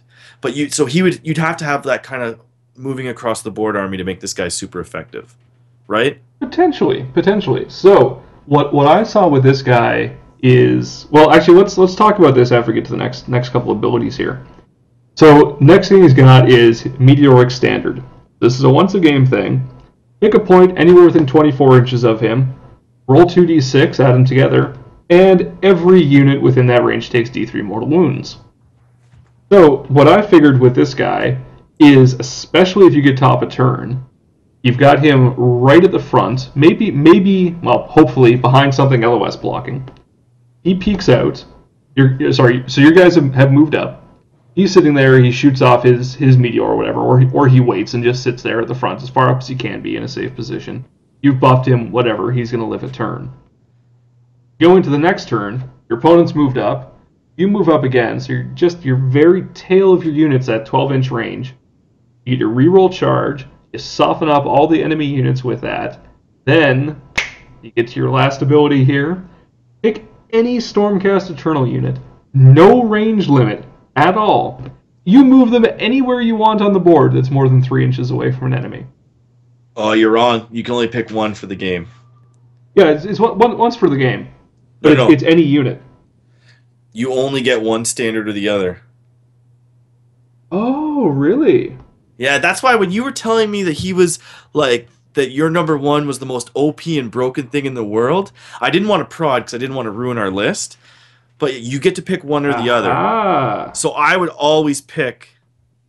I'd say you always take the Pendant of the Stormbringer. It's too good. Yeah. Yes. Okay. Or so what I was thinking I had skimmed over that. Like, if you have a sideboard, you take one of each. Yes. Yeah. If you can. But quite frankly... I'll just take 2 of them if you can allow duplicate heroes, which we don't. But I would take Pendant of the Stormbringer. Yeah, every time. Because it basically allows you to move a guy up. And so I was saying, this guy sits... I didn't want to bust your bubble on... No, it's still amazing. Yeah, you pick any unit that's Stormcast Eternal, and you shove them down your enemy's throat. And you can charge, you can shoot, you can do everything with them. You just can't move. So that on its own is great. But there's more. Once you're there, you roll a die for every enemy unit within 6 inches of that new unit. So let's say you wanted to conga line across the guy's entire backfield and hit every one of his units. On a 4+, each of those units, per unit, takes D3 mortal wounds. Yeah. So you've got all these heroes throwing out D3 mortal wounds. You've got your Celestin Prime bringing down an AoE that does D3 mortal wounds. You've got this guy that's hitting multiple units with D3 mortal wounds, and then you're charging into it. Like, this guy is amazing. This model on his own, I would bet you will take care of the entire dwarf gun line problem. Yeah, and I think he encourages you to take one, well, especially in our comp, one, because we only have a model limit, not a wound limit. Oh, their name is, everybody knows I'm bad with words. A Retributor unit or one of those heavy hitting elite units to stack them big, make them big, pop them in. You just screw the guy's backfield up. Now, guys are going to get creative on you. They're going to clump. They're going to ring a unit, a big unit of Marauders or something crappy around, or zombies. But get in, hit those zombies, and that's where the earlier comments in the game, if you can hit those zombies with your Dracoth, start pulling them away, and then like turn 3 or 4, drop him in behind their lines, you can literally decimate a guy's army in one turn, and then have one of the hardest hitting units in the game right there. Yep. And the other thing where this becomes crazy, and this is something I've hit a lot in the AOS games I've played, is because units are all on circle bases now, and things are relatively short range. Like in 40k, it's everything within 2 inches of a guy in base gets to attack. In this, if you've got a 2-inch reach on a weapon, it's much shorter range. So it can get into a position pretty quickly where you can block yourself out of combat if you're not careful. But this solves that problem too, because now you've got your unit in the front in combat. You just drop another one behind them and sandwich something. So if your buddy has that Death Star, you can toss all these mortal wounds into it to soften up. You can buff the hell out of your unit while debuffing his unit, and then hit it with 2 super strong units and maximize your attacks. Yeah, and you know what? The Stormcast Eternals do have some shortcomings, which a lot of its mobility and magic was one of them, and I think this makes up for it. I'm not running at your gun line anymore, as you said. I'm teleporting behind your gun line. Yeah. Or beside it, coming in. Yeah, he's the best. But yeah, once you read that first paragraph there, that meteoric standard, there's no point in ever taking it. Yeah, I agree. So I think that may even fit even better. I was thinking. You're taking this guy, I mean, in our comp, he's one choice, right? He's just a hero slot, nothing else. Even if you only use him for that teleport, he's still worth taking. And you just Chaos Lord him. You toss him behind a building on the far edge of the corner where your opponent can never. And you use this once, and he's paid. He also suits a role if you're doing that kind of sit back and shooting Stormcast army, which isn't the best. I only have 3 units of archers, but it's not the best. But it works, and so he basically keeps people away from you, because if you move up at me, my threat range is a lot farther with this guy, because I can reroll my charge ranges. So I can basically, most of my stuff moves 5, so you got to normally stay 14 inches to be safe. Yep. So you don't get charged. We'll see, that's about right. 14 inches, whatever. Well, now with this guy, maybe you got to be 15 or 16. Yep. Which means in your next turn, you may not be able to charge me. Yeah, and not only do you have to be 15 or 16 to be safe on this, and as you said, you have to account for that on your own turn as well, is you have to be that distance while also respecting the fact that this guy can just drop a heavy-hitting unit right behind you as well. So, and if I get the double turn, I could almost charge you turn 2. Yeah, you have to account for the fact that this guy can screw your game plan. Like, you really, really restrict your opponent's mobility with this, especially in scenarios where you do have the random game turn. Yeah. Well, I've been hearing a lot online about the 5-turn limit, but I don't know if I like random game length, like 40k. I feel like that keeps the game alive. But yeah, he's awesome. I hope, if you disagree with us, send us an email, canhammer.podcast@gmail.com. But I don't think anybody will disagree that he's the best Stormcast character in the game. Yep. At the very least, he's the second, and he's a 1+ in your army. Yeah. Right? Oh, absolutely. If you play in a system where you can take multiple of these guys, why wouldn't you? Because even that's one thing. If you can take multiples and there are no restrictions, you're playing pure GW. Maybe that meteoric standard's not.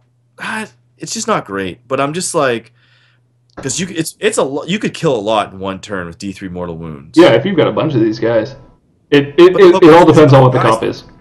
Like the Prime is better. He has just the same comment, right? Well, the Prime's more useful.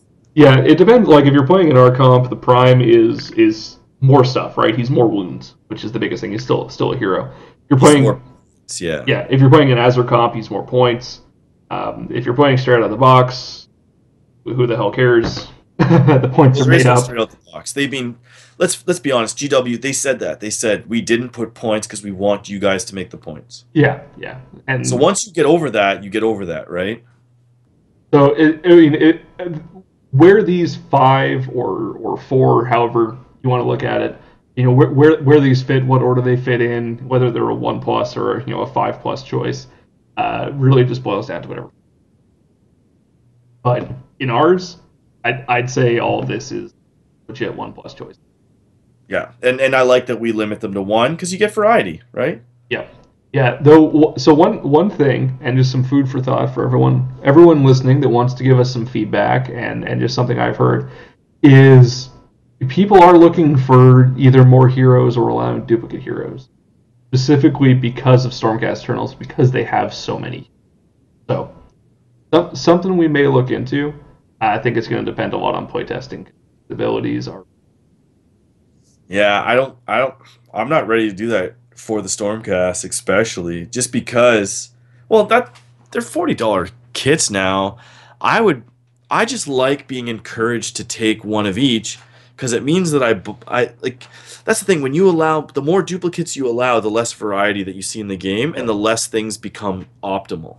Yeah, I agree. I think the current system forces you to take what, and this is purely within the confines of our comp. I haven't played the other system, whatever. I think it's nice in that even at an event where we had 4 Wood Elf players, nobody had the same. Not even close. Not even close. Nobody. It was only a 10-man event, and we didn't see the same list for anybody, which I think is pretty good because even at the 40K events I've been to that are 10-man, something's duplicated somewhere. So it's really nice to get the variety, and it gives you all of the flavor of the army, and quite frankly, I think that's sort of where AOS is trying to go anyway. So I think it's something that we can play into pretty well, while still allowing hopefully, and it's a work in progress. It always will be, but getting to a competitive level. Just say my last point on it is like the spirit of the game is you just take what's cool, and nobody goes out and buys 50 or 100 of the same model because that's just never cool. Yeah. Like it's never like painting duplicate stuff sucks. I'm the one that just painted 18 Elder Jet bikes. Like I know it sucks. Okay, so I think that's it for our show. We're almost dead on 90 minutes. So hope you guys enjoyed it. We had a few in the live stream. Very good. So what we're going to do now is we're going to move into a question and answer period for the show. So if anybody in the stream has any questions, type them in now. I will do the exit spiel, and then we'll get to your questions. So thank you for watching this episode, or listening/watching this episode of CanHammer. If you want more information, you can visit us at canhammer.com. We have forums and other links on our website. We have links to the OnePlus Armor YouTube channel, which they do lots of battle reports and all that kind of good stuff. We also have links to all the events that we run, Capital C Bloodbath, and other things of that nature that are posted on that website. If you want to supply feedback, go to canhammer.podcast@gmail.com. And I guess for you listening on iTunes, thanks for listening and have a good one. Okay, any questions? We got nothing. Just thanks from Jason. So thanks for tuning in. For all you guys that are in the chat, thanks very much. As Chris said, we're going to try to do this every 2 weeks. I think we're actually specifically booked like on the calendars every 2 weeks on Tuesdays. Pardon me. We do have a question here actually. Tuesday the 20th. Well, I'll just finish that point. Tuesday the 20th, we are booked at 8 o'clock to do this again, but it'll be a Tau show if the book's out, but it won't be out, will it? It might be out. We'll see. We'll see. I think the release date for it, we've got 9. Maybe we should do a different 40K show, that one, because I'm going to need at least 2 weeks or a week to go through that book with a fine-tooth comb and build about 20 army lists. Yeah, so let's do that one, and let's chat about Du Bois, because that's going to be the weekend, 2 weeks after that? So yeah. And then we'll have a couple weeks to sit on the Tau before then, and for our show on the 2nd. Sick, so let's get the question. All right, so we've got from Mr. Musty. And this one you're talking about summoning. Did you say the War Scroll needs to be on the table already to use the summoning spell? Yes and no. Let me find the exact wording we used here. A unit that grants a magic ability, for example, Summon Terrorgeist, does not need to be in play for your wizards to gain access to that spell. However, it does need to be a war scroll from your roster. Keep in mind that you need to take minimum unit size in order to take a battle scroll in your army, meaning you can't take a scroll of 0 Terrorgeists. It will still use up the 14 wounds or whatever it is from your list, but it doesn't have to be deployed on the table. It doesn't even have to be alive. It could have been there and died. So you're more than okay to use that. Okay, next question from Mr. Kralkantier. Do dwarf engineers deserve an extra look in terms of comp? I honestly don't know. Chris, do you have any thoughts on that? So, we did try that. And one of the ways that we tried to comp the engineers was by making it 2 battle scrolls maximum for everything. And so the reason for that is that it basically cuts back on the flame cannon, forces you to take maybe a regular cannon instead. So that was one hit to War Machines. The next one was Lightning the Summoning was a hit to it. Let me take a look. The engineers, I do believe, do not have a... Do they have the hero keyword? I can't remember. I don't know offhand. I'll look it up here. I'm about 10 seconds from... Okay. But yeah, we tried to make other adjustments rather than doing unit specific comp over what we had. We actually tried to loosen that up, but we tried to restrict some of the more abusive stuff just in terms of how you can include it in your list.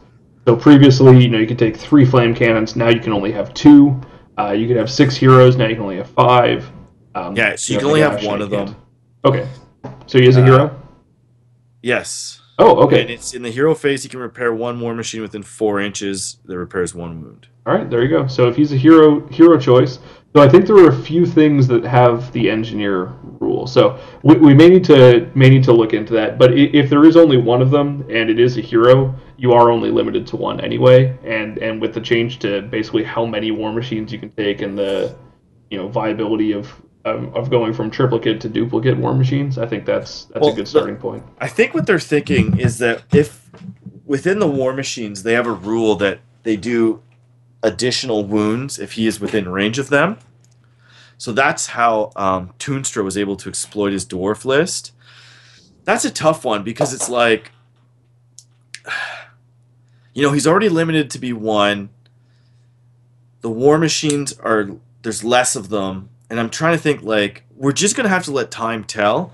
But, if Toonstra's still rockin' face, I could definitely see dropping that engineering rule and just saying that guy is banned or something, right? But yeah, we'll have to see how it plays out. I think, and I said this earlier as well, I think AOS is a game that's still very much evolving, and I don't even mean in terms of comp. I mean in terms of support, to the point that we're not going to have a stable meta game for probably. I don't think it's going to be until we see all the new Nurgle stuff, new Haven stuff, whatever it is. I think it's going to be a little late. Because the one thing that is if you think back to 7th edition dwarves and maybe even 8th edition to a certain extent, the hardest part is finding that balance between making the War Machines killy enough so that when your dwarves, because they don't have magic, get into combat, it's a fair fight. And so we just have to find that balance. And we don't want to be too careful, because if you overcomp it, then people are just going to run over the dwarves, which is something that you don't want. But as of right now, it's way over the top. So yeah, I think it's something we'll look into. So I'll toss that into the future plans here. Reassess engineers in the dwarf book. Yeah, we'll definitely look into it. I think it's something where we need some more data on it, because neither Chris or I or any of the guys actually that work on the Compact dwarf players right now. Well, the thing is, I have a whole army and I have about 10 pieces of artillery, but I don't have time to test out Dark Elves, Stormcast Eternals, and Dwarves. I'm basically testing out Stormcasts and mixing in Dark Elves. All right, so let's move on to the next question here. Are there any AOS events coming up? I don't know of any. Chaos Ludique dropped theirs. Du Bois. They're doing AOS? Okay. Yes. So Du Bois. And Du Bois GT. cool. And John, since you're going to be at Carnage Con, you're going to miss that anyway. Does Carnage Con have it? I don't know. I think they're doing Kings of War. Yeah, you know what? I'd rather events do Kings of War than 8th Edition or 9th Age, personally. Fair enough. Okay, Swords and Sorcery 2. Is there going to be one? Maybe. If people want... That was our fantasy series. If people want to, we'll run it. Sure. I would actually... So I don't know when I have time to attend, but I would like you guys to run one because I really want to play in one. And if it's on a correct weekend, my brother and I will both be there. All right. If we do another event, it will probably be in January, simply because we've already got Du Bois and Power Fists and Psychers in November. December is basically a write-off with the holidays, so it would probably be January at the earliest. I'm in, man. Okay, question from Mr. Musty. How are you playing shooting War Machine crew? Can you target the crew itself, or does the owner get to allocate wounds? I know. Can I do it? Shoot. Okay, so the owner gets to allocate the wounds because if you read the battle scroll for the War Machines, it basically says that this unit consists of a War Machine and 1 to 3 crew. It's usually 2.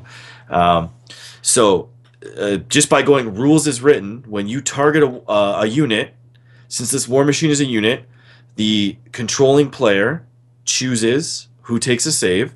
So you would say, okay, I'm going to take the first hit on a crew member, and vice versa. The thing is that once you start taking it on the War Machine, you cannot stop taking it on the War Machine until it is dead. So my brother and I, so that's the rules as written, and that's how we play it.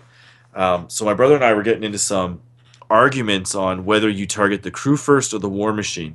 I'm of the mentality that you take, in the Dwarf case, maybe 1 crewman and then go to the War Machine, or in the Dark Elf case, you take 1 guy. But because it makes the War Machine less effective, he says you always take it on the War Machine first, and then if you heal a wound, you get your War Machine back wounded. And some days I agree with him, some days I don't, right? Depends how I play. But fair enough. But yeah, because the wording says that it's all the same unit that just happens to consist of the 2 different types of models, the actual allocation is entirely up to the owner. But it hasn't come up because, we don't play that often and we don't have War Machines, but we have discussed that at length. All right, that is everything we've got for questions. Thanks again for tuning in, guys. Much appreciated. Really glad we had a few people for Q&A this time, which is good. So spread the word, get more folks in here, and the more people we have looking over the comp pack and asking questions and whatnot, the better it'll get. Yeah, and I should say that, if this becomes a thing, which there's real possibility because I don't know if Logan really enjoys it, but I do, we could still do, little tournament reports in between, with my portable recorder and stuff like that. Like, my iTunes stream, I can just release whatever I want on it, so it should eventually grow into something. It seems like OnePlus and Armor and CanHammer are getting more and more mixed every day, but that's not a bad thing. No. We're very much sharing the OnePlus bed. Yeah. It's a big stinky bed. It is. There's a story behind that we'll talk about another time. That's appropriate. Not even. It's just stupid. All right. Well, let's call it there then. Thanks again, everyone, and have a good night. And head over to Frontline Gaming and watch their Twitch channel. Yeah, they are online in 20 minutes. 40K. I don't know what armies are playing tonight, but check it out. Yeah, it'll be awesome.